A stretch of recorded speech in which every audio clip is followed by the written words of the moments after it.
In early of 2015, a retired New York City police lieutenant had an op-ed article in the New York Times. And in there he wrote about the telephone call that police officers make at the end of their tour of duty every day and every evening. That call is to their families, wives, children, parents, to let them know they've completed another day's work and they're safe and they're not injured. It's sad that officers have to make that call. And sad, much more sadly, is the very fact that families sit nervously awaiting every evening to hear that, to make sure that their loved one is safe.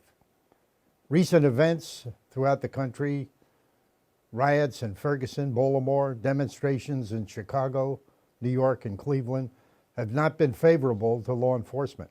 They've been demonized by the press, by many in the movements that have had its origins way back in the 1960s. What we are seeing today, the same organized effort behind these demonstrations and riots, are exactly the same forces that were at work in the late 1960s. For instance, in Newark, New Jersey, the police director there very publicly denounced the huge sums of money coming from Washington, D.C., funding local community-based organizations. The police director pointed out these were Marxist radicals that this money was going to. They were radicalizing young inner-city blacks and Latinos, and that ultimately would create serious problems for the city. Those funds were coming from the War on Poverty, headed by R. Sargent Shriver in the Johnson administration. And the police director made every effort to contact Washington and have them stop funding these groups, to no avail. And if you drove through the city of Newark in the evening or at night, these community-based groups had storefronts. And in those storefronts were well lit, each of them were very well lit, and up on the walls you would find these type of posters. Posters that certainly demonstrated the ideological thinking of those community-based groups. And sadly, the funding kept coming, and Newark, like many other cities in the late 1960s, had a serious riots. Many people were killed, property destroyed, the same in Los Angeles and Detroit. So now we move forward to the 2015, 14, and 15, where you have similar problems. This one started in Ferguson, Missouri, with this young man, Michael Brown, robbing a convenience store. As you can see, he physically threatens the clerk more than once. He leaves the facility after stealing merchandise and threatening the clerk. He's confronted by a police officer. There's a confrontation. Michael Brown assaults the officer, makes every effort to steal his weapon. Had he been successful, the police officer might not be here today. Michael Brown was shot and killed. The press in America and in those areas described Michael Brown as a young, black, unarmed teenage victim. Michael Brown stole from a convenience store, assaulted a clerk, assaulted a police officer. Michael Brown was a young, black, unarmed criminal, and he should be described as such.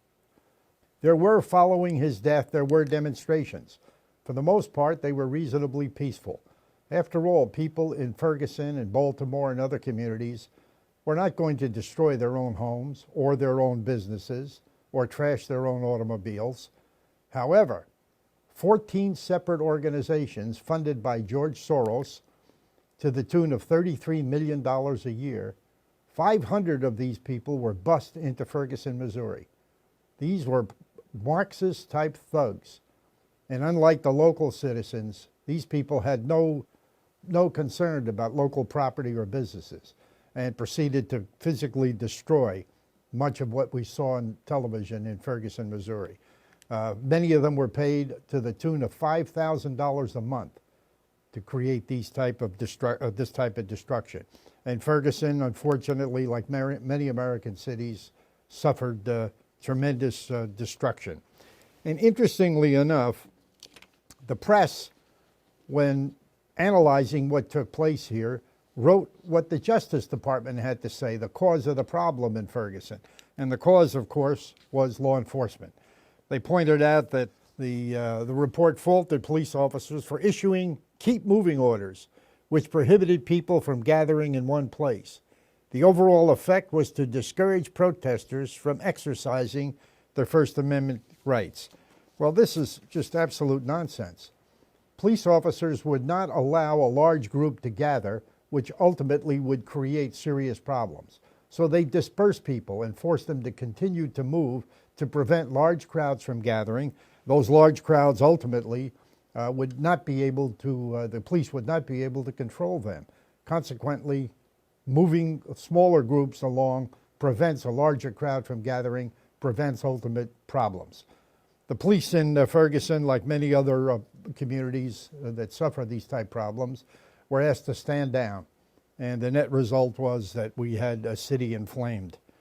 And whoever, at every one of these events where a police officer is involved, inevitably, who shows up but Al Sharpton? He's been described by many as a race baiter. Many in the black community have condemned him. But nevertheless, Sharpton shows up always when a police officer is involved. Never do we see him when the crime is black on black, such as the killings of black citizens against each other in Chicago and many other major cities in the country. He is unfortunately welcomed at the highest levels of government. Here he is with the Attorney General, former Attorney General, and the President of the United States. And he also showed up in Baltimore. And if you look at the events that took place in Baltimore, we start with the arrest record of Freddie Gray. Here's a man that had a long history, 22 arrests, most of them for drugs. It's sad to say that both Freddie Gray and Michael Brown lost their lives. Nobody should be pleased with that. Both men should have remained alive and been prosecuted for their crimes. But nevertheless, Freddie Gray was a drug dealer in the Baltimore area, and the drugs that he was dispensing were going to young black and Latinos, many of whom committed serious crimes in order to support their drug habits. The President of the United States has recently announced, President Obama, has recently announced the release of 6,000 federal prisoners for what he describes as non-violent crimes. Virtually all of those are drug dealers. And yet he describes the dealers and these people as nonviolent. But if you look at the evidence, over 46,000 people died of drug overdoses in this country in a year or so ago. Much more than have been killed in automobile accidents or by gunfire. How could you possibly describe this as nonviolent? Now you add to these numbers the 6,000 drug dealers that will be released from federal prison, and you can see these numbers will escalate dramatically in the coming months and years. And sadly, many young people will die of heroin and cocaine overdoses that these very people being released from prison will be responsible for selling. In Baltimore, what became somewhat ubiquitous now through these demonstrations around the country is the Black Lives Matter group, founded by a Marxist. As you could see on the bottom of their signs, they have a website, revcom.us, the Revolutionary Communist Party of the United States. These people have been demonstrating at every one of these events where the police have been involved. And now they've been taking place in cities all across the United States, 20 major cities in recent months.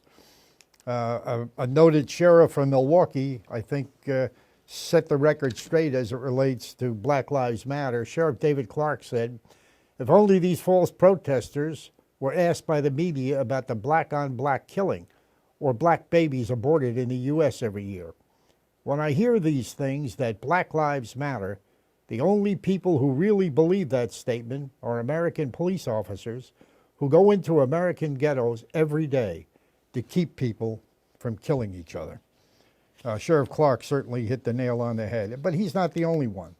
The governor of New Jersey, Chris Christie, also made it clear his feeling about the Black Lives Matter, that they actually promote the killing of police officers. And sadly, we have the President of the United States in an article in the New York Times saying that he defends Black Lives Matter. And you will begin to see all across the country. Here we are in New York City, a large sign with a number of faces on it. Again, Revolutionary Communist Party. In Ferguson, Missouri, again, the very same thing. It should become obvious to many that the Communist Party now, as it was back in the 1960s, are the driving force behind many of these demonstrations. And you could see all throughout the country. Here in the lower right, it's Trayvon Martin in Florida. And again, RevCom US, Revolutionary Communist Party. In many cases, they use the people in these demonstrations to carry these signs, but they're organized by the same forces. Sadly, in Baltimore, the mayor made a very unfortunate statement. She said that the protesters should be allowed to demonstrate, and those who wish to destroy should be given room to do that. And sadly, they took her up on her offer. And as you can see, Baltimore went up in flames. Over 200 buildings were destroyed and burned. That's homes and private businesses. Over 100 police officers were seriously injured. 175 automobiles were trashed. These are not local citizens doing this. These are the imported thugs that George Soros and his minions have sent into these communities to render these types of damages. And we begin to see, as I pointed out earlier, the very efforts of the communist cadres and others to create these problems. Way back in the 60s and 70s they were doing it, and virtually nothing has changed. They're still doing it to this day. You would think that there would be organizations, federal government and national government organizations and state government entities that would investigate and hopefully preempt these type of efforts. And we've had many such efforts in the past. All of these agencies of government have been eliminated by a very liberal Congress. These agencies would investigate and offer some level of protection against the very people creating the riots and demonstrations and the attacks on police officers.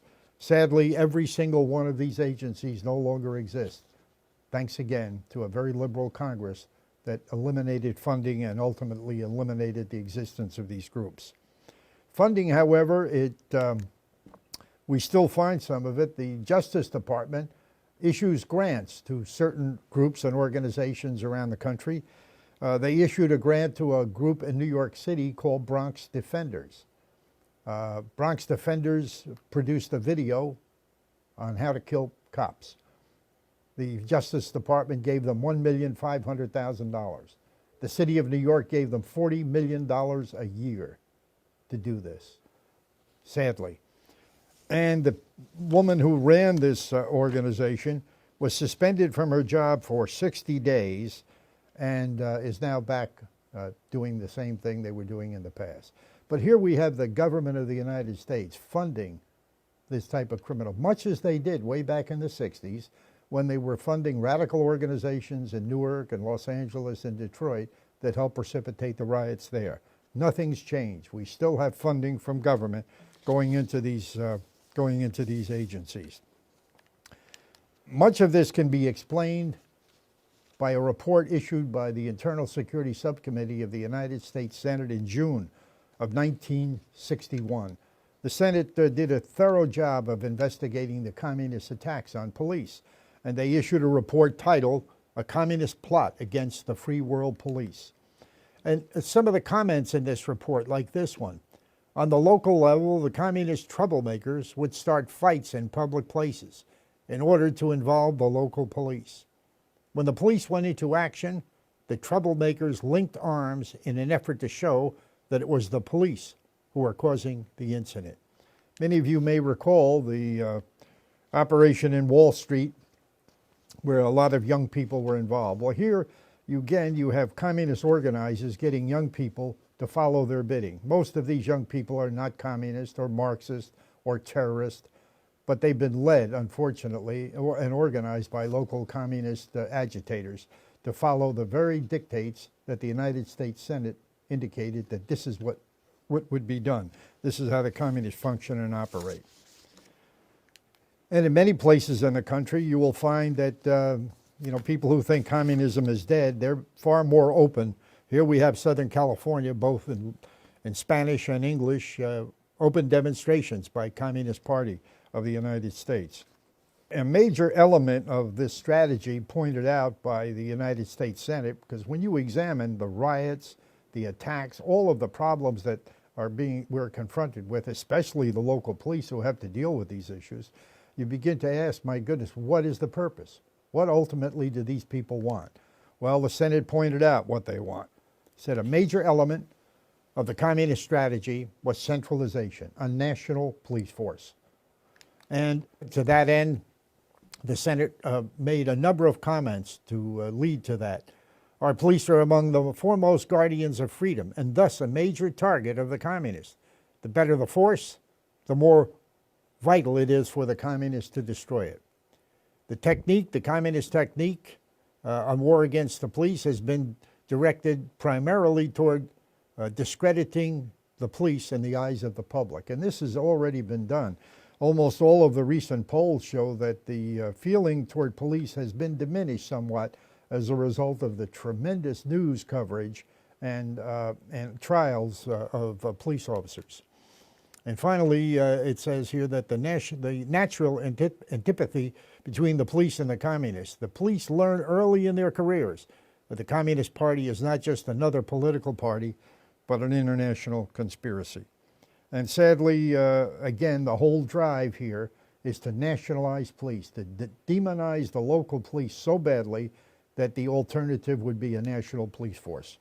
And here we have the United States Senator Barack Obama, before he became president, making this statement way back in 2008.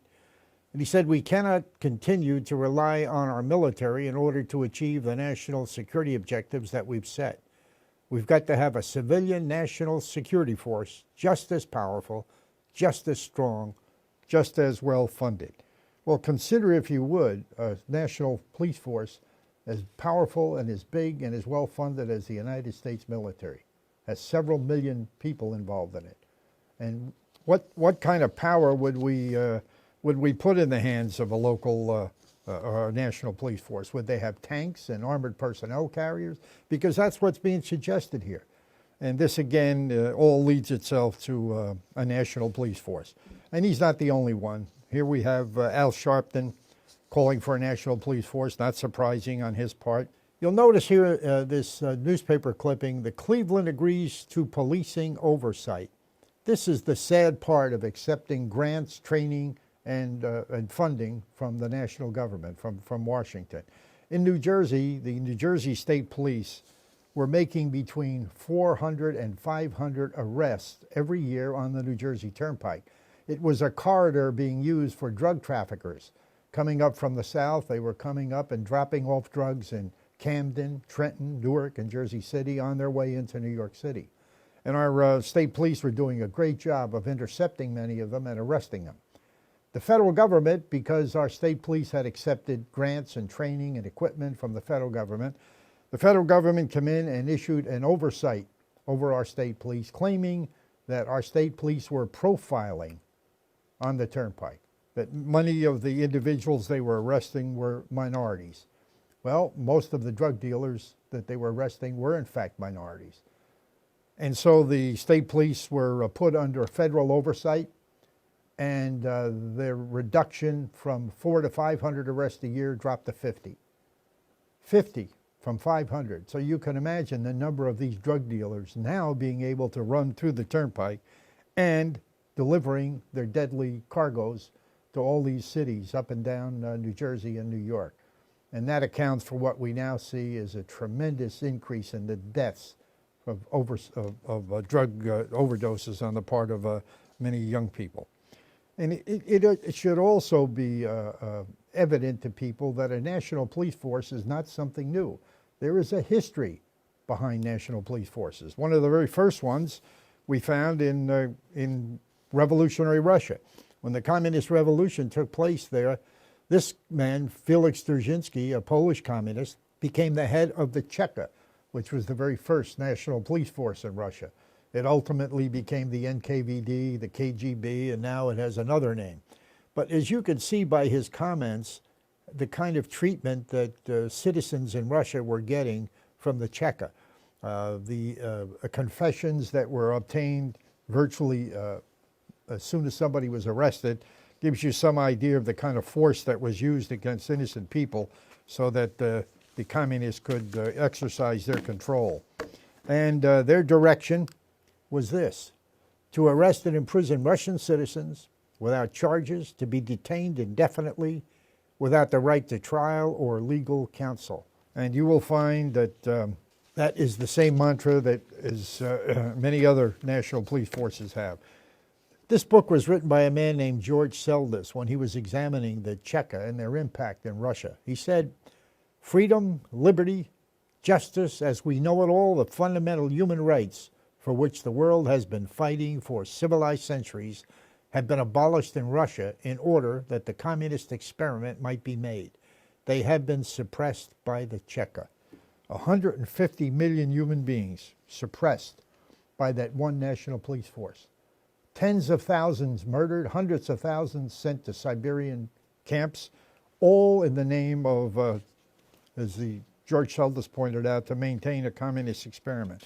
But that's the unfortunate power that national police forces have, and that's the damage and danger that they do. Again, to demonstrate and demonize police, much of what we see happening in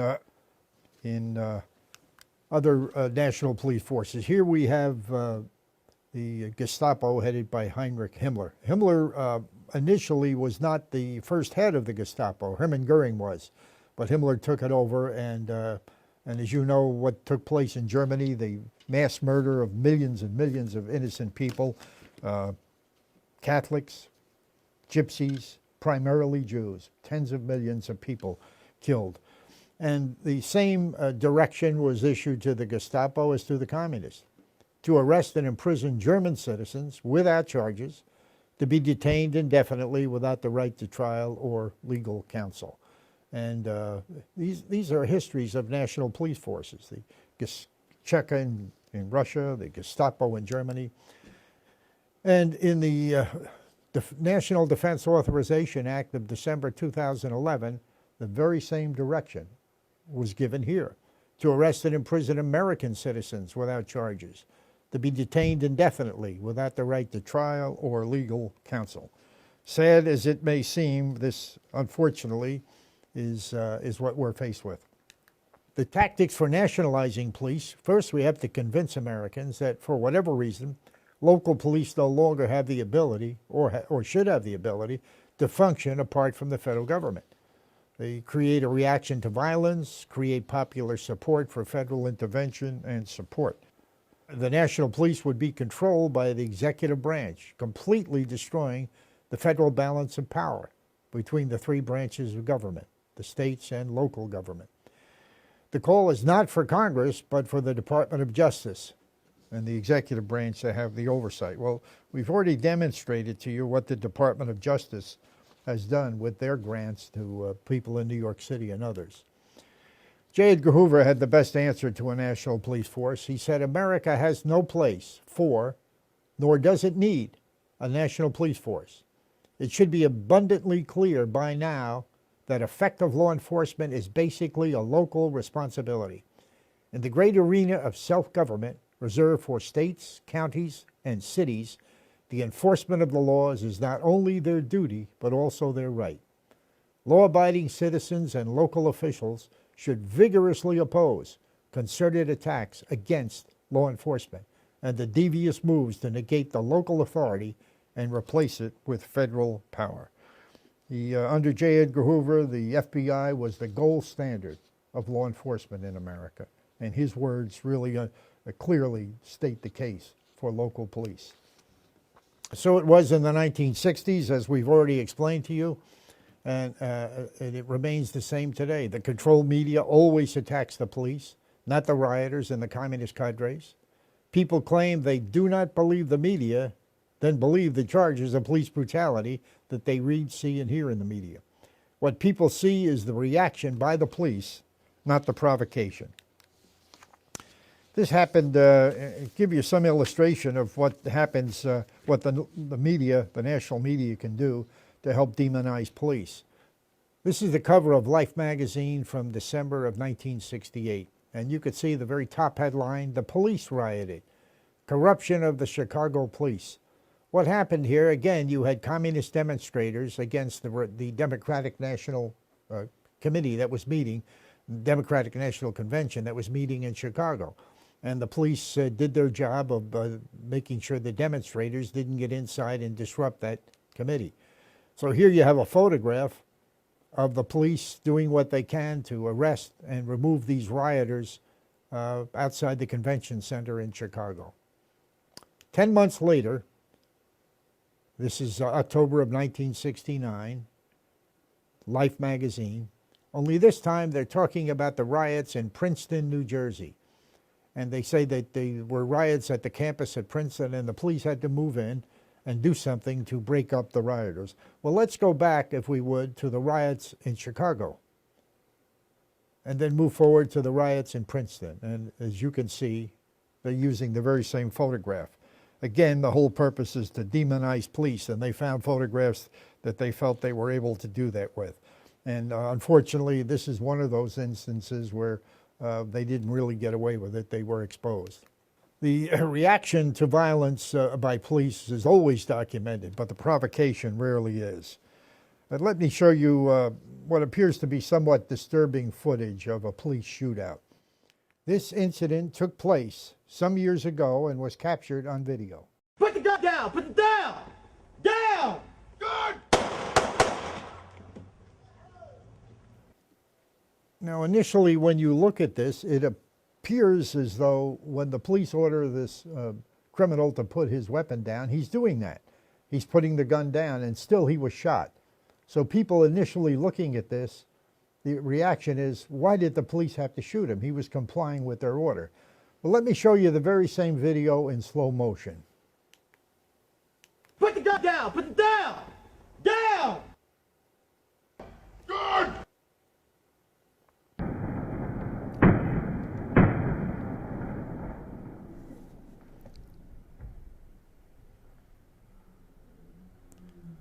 As you can see, the individual put his rifle down, and it would appear as though he was disarmed. However, he retrieved a pistol from his back pocket and would have shot and probably killed the officer who, thinking that the man was disarmed, and would have relaxed. Fortunately, this police officer had a backup who helped save his life. Do police officers always make the right decision or always do the right things? Of course not. There are cases where police behavior is not as it should be.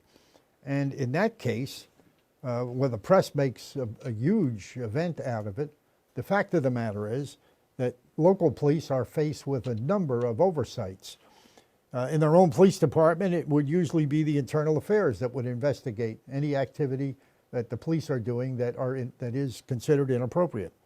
They have the chief of police, the mayor, city council, city attorney, and then it goes on to county officials, county attorney, commissioners, the state attorney general, governor, and state legislature. Any one of these can exercise oversight into misbehavior of local police.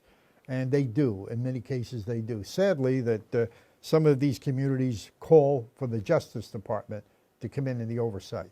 And the inevitable conclusion by the Justice Department will always point the finger at police and police agencies as being irresponsible.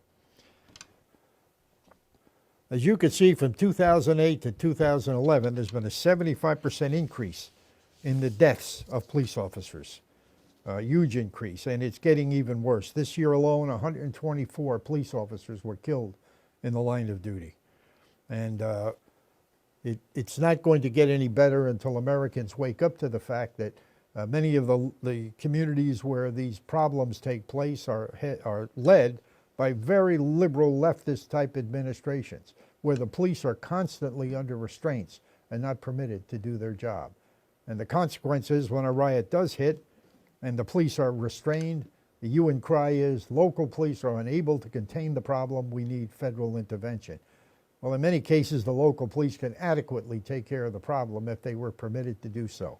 But again, liberal administrations tend to prevent that. So what we need is the public involved. We need to have good citizens organize and put together programs to do what they can to support the local police agencies and to disseminate material and literature in support of that effort. And the John Birch Society for over 50 years has had a Support Your Local Police program, and we have Support Your Local Police committees. And the job of those committees is to educate opinion molders on the dangers of a national police force, educate the police on the dangers of going to the federal government for solutions to local problems. You know, one of the more difficult things that police officers are faced with is they are required to enforce laws. In some cases, the laws are terribly unpopular. They're passed by legislators, in some cases without a lot of thought being put behind them. The police do not have the option here. They are required to enforce those laws. And so when someone gets a traffic summons or is arrested for what appears to be a minor offense, the face of the problem is always the police officer because he's enforcing that law, when in fact the real problem is here, the legislature who has enacted that type law. So citizens have as a recourse to go to their legislatures when they see bad legislation being passed, and do all they can to encourage them not to do that kind of thing. But again, it's the face of the policeman that they see enforcing that very unpopular law. We certainly would encourage those of you viewing this video to consider participating and helping in a drive to support your local police. It can be done a number of ways, but primarily through Support Your Local Police committees. These committees are now participating throughout the United States, encouraging local citizens to understand the hard work that local police are faced with and the devious characters doing all they can to undermine and destroy the ability of local police to do their job. Well, folks, if it isn't us, I'm not sure who else would ever do it, because there are no other such committees in the country outside of those put together by the John Birch Society and called the Support Your Local Police committees. Tons of good material available in that effort. We have been producing over the years pamphlets, booklets, magazines, videos, all in support of local police and to keep them independent, free from interference by Washington and so forth. And one of the best tools to be used here is a special issue of the New American Magazine. We think this should be put in the hands of chiefs of police, police union officials, businessmen, opinion molders. People need to know and understand that if they do not have local police, the alternative is a terrible, terrible national police force that would threaten everybody's liberty and freedom, something we can ill afford to have. You know, we began this evening by telling you about the phone call that police officers make at the end of their tour of duty every day. In the last 10 years, 1,600 police officers were unable to make that call. They didn't survive their tour of duty, their last tour of duty. There were no representatives from Washington at their funeral services. There were no riots or demonstrations or marches. Nobody carried signs that said police lives matter. The only thing that was evident was the heartache and sorrow of their families over the terrible loss. And yet the very next day, after those heroes are laid to rest, the very next day, tens of thousands of police officers put on their uniforms and they go into their cities and do what Sheriff Clark said. They go out there to prevent people from killing each other. And that's the value of local police, because it's their community. It's where they live. It's where they raise their family. And that's what makes local police so important. And that's why we encourage all of you to help participate in a Support Your Local Police program. Thank you.